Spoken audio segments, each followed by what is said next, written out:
उत्तराखंड हरिनाम महोत्सव आपण गेली 40 वर्ष या ठिकाणी एक ज्ञानदानाचा सोहळा अविरतपणे आपण या ठिकाणी संपन्न करत आहोत. आणि आजच्या दिवशी ज्यांनी आपल्याला ही कीर्तनरूपी सेवा दिली ते आपले वारकरी संप्रदायाचे भूषण आदरणीय हरिभक्त परायण अशोक महाराज इतके त्यांचा आपल्या सगळ्यांच्या वतीनं मी ऋण व्यक्त करतो. खऱ्या अर्थाने एक वैभव संपन्न असलेला आपला हा दक्षिण विभाग आणि या दक्षिण विभागातील ही अनेकशी मान्यवर मंडळी की ज्यांनी या गावाला राजुरी गावाला एक चांगल्या प्रकारे अध्यात्माची दिशा दिली. आज जर आपण पाहिलं मगाशी अण्णा म्हटली तालुक्यात, परंतु आपल्या गावातलं जर खऱ्या अर्थानं एक सांप्रदायिक केंद्रबिंदू जर कोणता असेल, एक सांप्रदायिक वारकरी संप्रदायाची दिशा आणि त्याचं आचरण करणारं जर केंद्रबिंदू कोणतं असेल तर आपला दक्षिण विभाग हा राजुरीचं केंद्रबिंदू असेल असं मला वाटतं.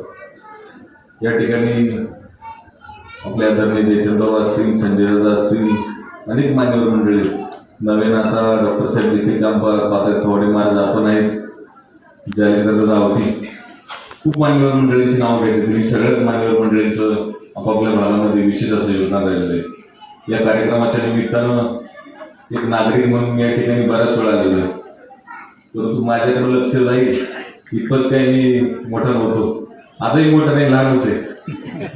परंतु तेव्हापासून मी कार्य पाहत आलो. अगदी वळसे पाटील साहेब या ठिकाणी आले होते कार्यक्रमाला, तो देखील मी कार्यक्रम पाहिले आणि त्याही वर्षी आमटी भाकरीचा प्रसाद होता. परंतु परमेश्वराची कृपा आणि एक तुमच्या सगळ्यांची सेवा करण्याचं व्रत हाती घेतल्यामुळं परमेश्वरांना आशीर्वाद देऊन आज जिल्हा परिषदेला माझी पत्नी स्मिता पंकज खडसे तिला आपण सगळ्यांनी भरभरून आशीर्वाद दिला.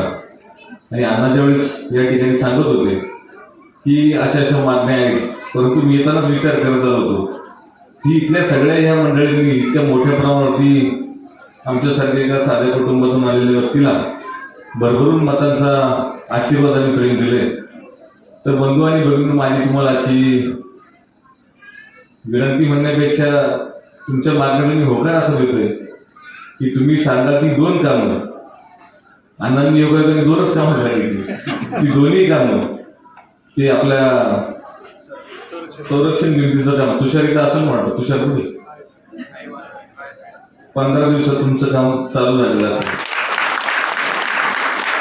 आता माझी पत्नी जिल्हा परिषदेची अध्यक्ष आहे, पण थोडासा बोलण्याचा अधिकार मला आहे, बाकीचे अधिकार तिथेच आहेत. परंतु तुमच्या सगळ्यांच्या प्रेमाखातर मी ती या ठिकाणी घोषणा करतोय, कारण तुमच्या सर्वांचं प्रेम माझ्यावरती मला खूप असं प्रेम राहिलेलं आहे. हे प्रेम कुठल्याही पैशाने विकत घेता येणार नाही. इतक्या सगळ्या मंडळीनं माझ्यासारख्या एका लहान कार्यकर्त्यावरती आपण हे प्रेम दाखवले. आणि दुसरं काम जे आपण सांगितलं की ती व्यायामशाळा करायची, आता ते देखील होणार नाही असं कसं होईल, ते देखील काम होणारच आहे. त्या देखील कामाची आपण पूर्तता करू हा तुम्हाला या ठिकाणी विश्वास व्यक्त करतो. कारण त्या जिल्हा परिषदेचे सदस्य आहे, मी शरदांचा कार्यकर्ता आहे, त्याच्यामुळे दोन्हीकडनं मी ती कामं आपली पूर्णत्वाला घेऊन जाईल. परंतु हे आताचं संरक्षण भिंतीचं जे काम आहे त्याचं इस्टिमेशन वगैरे करून आपण त्या कामाला लवकरात लवकर सुरुवात करू. या ज्ञानयज्ञाच्या सोहळ्यामध्ये आपण सर्वजण सहभागी झाला. ज्यांनी या कार्यक्रम यशस्वी होण्यासाठी परिश्रम घेतले त्यांचे देखील मी या ठिकाणी मनापासूनचे आभार या ठिकाणी व्यक्त करतो. आणि या आपल्या सर्वांच्या आनंद उत्सवामध्ये सहभागी होण्यासाठी मी माझ्या कनसे कुटुंबाच्या वतीनं 11,001 रुपयाची देणगी या ठिकाणी जाहीर करतो. आणि मला अभिमानानं सांगावं असं वाटतं की निवडणुकीपुरत्या या देणग्या नसतात. मी आपल्या या सोहळ्यासाठी जोपर्यंत तुम्ही आम्ही आहोत तोपर्यंत दरवर्षी 11,001 रुपयाची देणगी माझ्या कुटुंबाला हा देखील सुद्धा आपण सगळ्यांना व्यक्त करतो. आणि तुमच्या ऋणातून मी कधी उतरवू होऊ शकत नाही, इतक्या मोठ्या प्रमाणाचं तुमचा सगळ्यांचं प्रेम राहिलेलं आहे. सर्वच मंडळी म्हणजे कधी असं स्वप्नात सुद्धा पाहिलं नाही, मला खरंच वाटत नाही असं काही घडले म्हणून.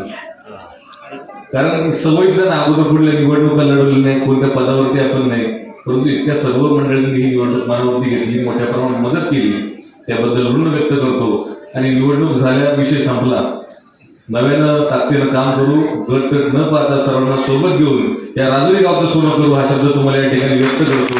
आणि माझ्या 2 शब्दांना पूर्ण वेळ देऊन थांबतो. धन्यवाद. जय हिंद, जय महाराष्ट्र, जय शिवराय.